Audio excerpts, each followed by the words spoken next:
What if the most important warning of your lifetime was already being spoken out loud, but almost nobody recognized it for what it really was, because it wasn't coming from where you expect prophecy to come from, and it wasn't wrapped in the language people feel comfortable dismissing, because the claim being made is simple on the surface, but devastating underneath it. Something has already begun, not in some distant apocalyptic imagination, not in metaphor, not in symbolic religious poetry, but in real time, in ordinary homes, inside ordinary decisions, inside the slow collapse of spiritual awareness that most people don't even notice until it's too late to call it anything other than normal. And the strange part is that this warning doesn't arrive through institutions trying to alarm you. It arrives through someone who has spent years in the part of the spiritual world most people only fictionalize. Someone like Chad Ripperger, who has repeatedly described not abstract theology, but what he believes to be observable patterns in human suffering, moral breakdown, and spiritual vulnerability that intensify over time rather than fade.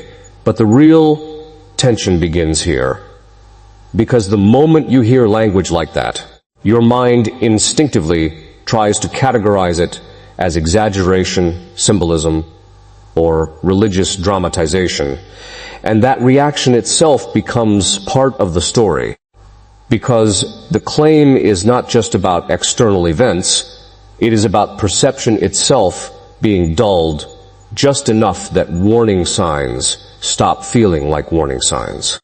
And that raises an uncomfortable question that everything in this story keeps circling back to without letting you escape it. What if the danger is not that people are unaware of something entirely hidden, but that they are surrounded by signals they've learned how to ignore? Because, according to the perspective being laid out, nothing about the present moment is random. Nothing is spiritually neutral. And even the most ordinary parts of modern life are described as carrying consequences that accumulate quietly until they become structural. Meaning, they don't just affect individuals anymore. They shape families, then communities, and then entire cultures without needing anyone's permission. But that idea alone would still be easy to dismiss if it stayed theoretical. So the narrative shifts immediately into something more direct, more personal, and more difficult to ignore, because it begins speaking not about history or doctrine, but about exposure, vulnerability, and the idea that people today are entering experiences they are not prepared to interpret. And that's where the tone changes, because the warning is no longer framed as something might happen, but as something is already happening and you are already inside it. Which means the question is no longer whether you believe it, but whether you understand what you are already participating in. There is a repeated claim in this perspective that modern life has quietly separated people from what older theological frameworks called spiritual protection, not in a vague emotional sense, but in a structured sense tied to practices, beliefs, and habits that were once central and are now often treated as optional, outdated, or symbolic. And once that separation is described, everything else begins to follow with a kind of internal logic that is meant to feel unsettling, because it suggests that vulnerability is not evenly distributed, and that entire generations may be growing up without the interpretive tools that earlier generations assumed were basic. But instead of slowing down to make the argument comfortable, the narrative accelerates, because its purpose is not reassurance. it is escalation. And it starts layering claim upon claim in a way that forces the viewer to keep reconstructing their understanding in real time. Because what is being described is not just moral decline in the abstract, but a cascading breakdown model where one shift leads to another. And each step makes the next step easier, until eventually what once felt unthinkable becomes normalized, simply because the resistance mechanisms were weakened earlier in the chain. And at the center of that chain is a concept that the speaker treats as foundational, the idea that spiritual life is not passive, not decorative, and not optional, but something like an operating condition for human stability itself, where losing it does not feel dramatic at first, but becomes dramatic in its consequences later. That's where the argument begins to tighten, because it introduces a tension that never fully resolves in this part. If spiritual reality is real in the way being described, then neglect is not neutral, and delay is not harmless. It is cumulative exposure to something you may not yet perceive clearly enough to respond to. And that is exactly where the story shifts again, because it stops speaking in generalities and starts focusing on structures people rely on without necessarily understanding them, especially institutions, teachings, and inherited frameworks that were once assumed to be self-sustaining. In this telling, even religious systems are not immune to pressure, confusion, or internal weakening, and that weakening is not presented as a minor internal issue, but as something that affects how people receive guidance, how communities form resilience, and how individuals interpret their own experiences of suffering or temptation. But the most unsettling implication is not that institutions can weaken. It is that people may not notice the weakening in real time, because the external form remains familiar even while the internal function changes. And familiarity is often mistaken for stability. So the viewer is pulled into a paradox. Everything looks normal enough to continue life as usual, but the claim insists that normal may now be a misleading category, because it no longer guarantees what it once guaranteed in terms of protection, formation, or clarity. And that is where the narrative introduces its central escalation point, not as a sudden revelation, but as a slow reframing of what has already been happening unnoticed, suggesting that the most dangerous transformations are not the loud ones, but the ones that happen gradually enough to avoid resistance. Because once people adapt to a lowered baseline, they stop recognizing it as a change at all, and instead begin calling it reality, which means the real shift is not just external conditions, but internal acceptance of those conditions as normal. And from there, the argument becomes sharper again, because it moves from culture into psychology, from psychology into behavior, and from behavior into vulnerability, building a chain that is designed to feel unavoidable once you accept its starting premise. The claim being made is that when people lose certain forms of grounding, they don't become neutral, they become receptive to substitutes, and those substitutes may not present themselves as obvious threats, but as solutions, practices, or explanations that feel immediately useful. And that is where the tension deepens further, because the narrative suggests that what feels helpful in the short term is not always neutral in the long term, and what feels harmless in isolation can become something very different when it becomes widespread, habitual, or spiritually unexamined. But before the idea can fully settle, it is interrupted by another escalation.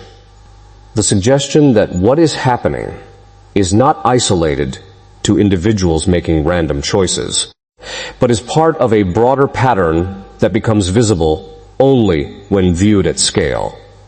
And at scale, the story shifts again, because individual decisions stop looking like isolated moral choices and start looking like coordinated cultural movement, even if no single person experiences it that way. That is where the language becomes more urgent, because the narrative insists that if you zoom out far enough, the pattern looks intentional in its consistency, even if its mechanisms are distributed across millions of small decisions that no one person fully controls.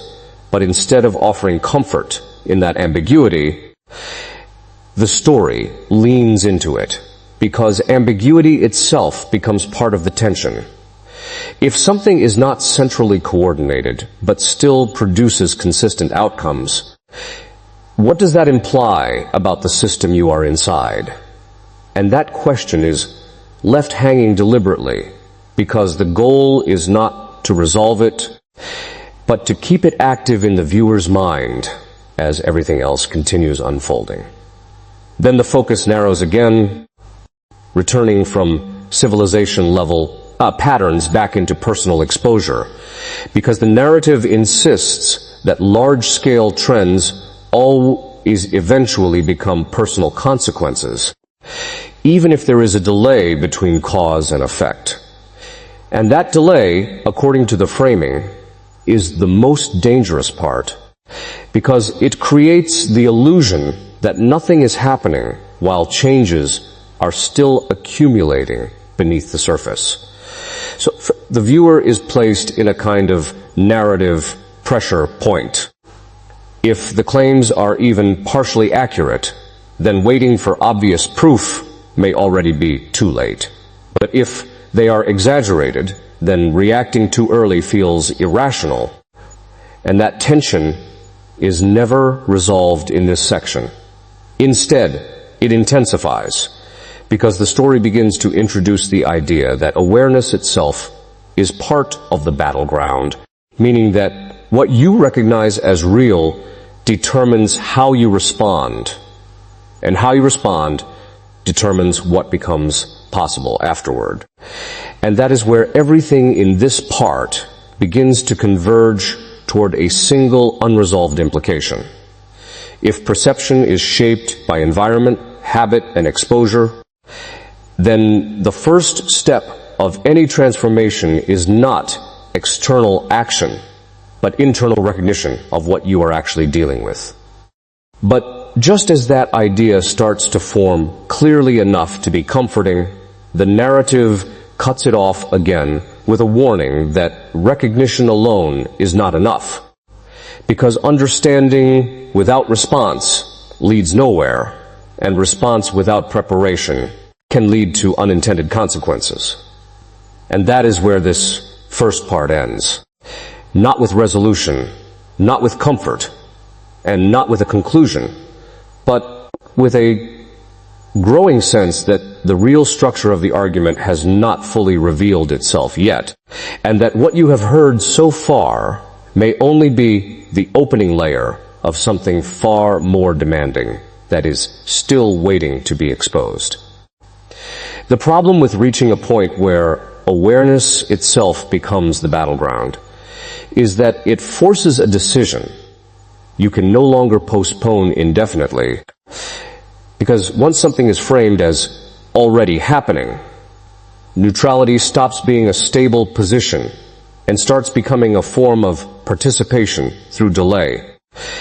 And that is exactly where the tension of this narrative sharpens even further, because what follows from that kind of framing is not just a warning about external danger, but a warning about internal drift, the idea that people do not usually move from stability to collapse in one dramatic moment, but through a series of small compromises that feel insignificant at the time, yet accumulate into something irreversible in hindsight.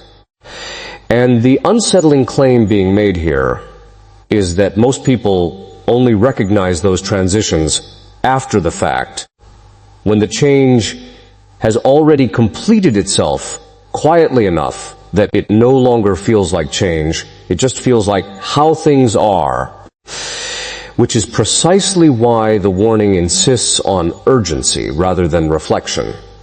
Because reflection, on its own, can become another form of delay. And delay in a system that is described as cumulative is not neutral. It is directional, even if you don't feel the direction happening in real time. And so the narrative turns again, not outward this time, but inward, toward the question of what actually anchors a person when external conditions become unstable, when interpretation becomes difficult, and when even familiar categories of meaning start to feel less reliable than they once did. From the perspective being presented, the answer is not primarily intellectual, and not even purely emotional, but structural, meaning it has to do with practices, habits, and commitments that shape perception itself over time, so that what you are capable of recognizing is formed long before you ever encounter the moment that requires recognition. And that idea creates a subtle but important shift, because it suggests that clarity is not something you suddenly acquire in crisis, but something you slowly build before crisis arrives. And without that prior formation, crisis does not clarify anything. It only overwhelms. That is where the argument begins to tighten around the concept of preparation, not as a general life strategy, but as a spiritual condition in which a person is either gradually fortified or gradually exposed, depending on what they consistently neglect or cultivate. And once that framing is in place, the narrative begins to reinterpret ordinary life itself, not as neutral background activity, but as the very place where preparation or weakening is continuously happening, even if nothing about it feels dramatic in the moment. Because in this perspective, there is no pause state where a person remains unchanged. There is only formation in one direction or another. And the direction is determined by what a person repeatedly exposes themselves to, believes, practices, or ignores. Instead of presenting this as abstract theory, the tone shifts into something more direct and personal again, as if addressing the viewer individually. Because the implication is that large-scale patterns eventually resolve into individual responsibility, not in a political sense, but in a deeply personal one that cannot be delegated. And that is where the tension becomes more difficult to avoid, because the narrative begins to suggest that many people assume they are prepared simply because they are aware of concepts, or because they identify with a tradition, or because they occasionally engage with practices that used to be central but are now intermittent. Yet awareness without consistency is framed here as insufficient, because inconsistency does not stabilize identity. It fragments it, and fragmentation in this model is not just psychological, but spiritual vulnerability expressed through instability of attention, will, and interpretation. So the story pushes forward into a more uncomfortable claim that what looks like ordinary distraction, fatigue, or neglect may not be neutral at all when viewed through the lens being presented, because it contributes to a weakening of coherence over time. And coherence matters in this framework because it determines whether a person can recognize patterns as they form or only after they have fully formed. and by then, the ability to intervene is already reduced. But the narrative does not allow the viewer to settle into fatalism, because it immediately introduces the counterpoint that recognition still matters, even if delayed recognition is less powerful than early recognition. Because awareness at any stage can still redirect trajectory, even if the cost of redirection increases over time. That creates a tension between urgency and hope, because urgency suggests narrowing opportunity, while hope suggests continued possibility, and the story deliberately holds both at once without resolving them. Then the focus shifts again, this time toward the idea of substitution, the notion that when something foundational weakens in a person's life, something else will inevitably move in to occupy that space, not necessarily in a dramatic or obvious way, but through gradual replacement of priorities, interpretations, and desires. And in this framing, the most important question is not simply what people reject, but what fills the vacuum created by what they reject, because vacuums in human experience are rarely stable for long. That is where the narrative becomes more layered, because it suggests that modern life offers an abundance of substitutes for meaning, substitutes for structure, substitutes for transcendence, and that these substitutes often feel immediately satisfying because they are designed to be accessible rather than demanding. But accessibility in this framework is not neutral either, because what is easiest to access is not always what is most stable over time. And what is most emotionally responsive is not always what is most structurally grounding. So the tension deepens again, because the viewer is left to consider whether convenience and depth can reliably coexist, or whether one gradually displaces the other when pressure increases. And pressure, in this narrative, is not framed as a future possibility, but as a present condition, even if it is unevenly distributed across different lives, meaning some people feel it as crisis while others feel it only as restlessness or confusion. But the claim insists that difference in perception does not necessarily mean difference in reality, only difference in sensitivity to the same underlying shift. From there, the narrative moves toward a more sobering reflection on how people typically respond when instability increases, suggesting that the most common response is not confrontation, but distraction, not correction, but adaptation.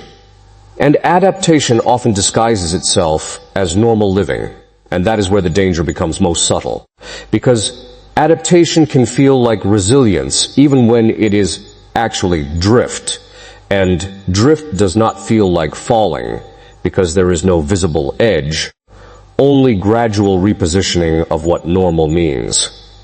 So the viewer is brought back again to the central unresolved tension. If drift is slow enough, it does not announce itself, and if it does not announce itself, it does not trigger correction. And if it does not trigger correction, it continues. But again, the narrative resists collapsing into despair because it introduces the idea that awareness itself interrupts drift, even if only partially, because once something is seen, it cannot be unseen. And what is seen creates friction against unconscious continuation. And friction, even when small, changes trajectory over time.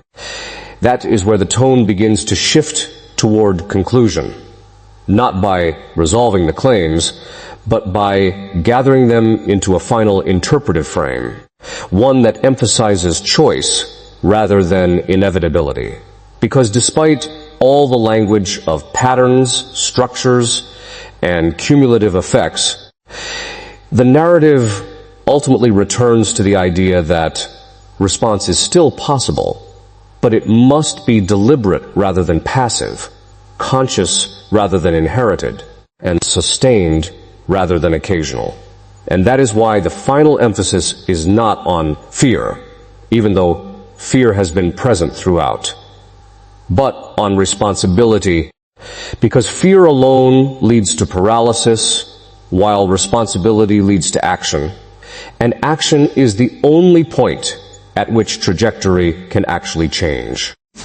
So, the closing movement of the narrative returns to the simplest form of the question that has been underlying everything from the beginning, even when it was buried under layers of theology, culture, and psychological framing. If what you are hearing is even partially true, then what kind of life does it demand from you now, not later, not when conditions feel clearer, not when uncertainty disappears, but now inside the ambiguity itself? And that question is left intentionally unresolved, in the sense that no external answer is provided. Because the structure of the narrative insists that the answer cannot be outsourced, only lived. So the final impression is not a conclusion in the traditional sense, but a narrowing of focus, as if the entire discussion has been steadily reducing itself down to a single point of confrontation between awareness and response, between recognition and action, between delay and decision. And in that narrowing, the story ends not by telling you what will happen next, but by leaving you inside the moment where something has already been claimed to have begun. And the only remaining uncertainty is how or whether you choose to meet it.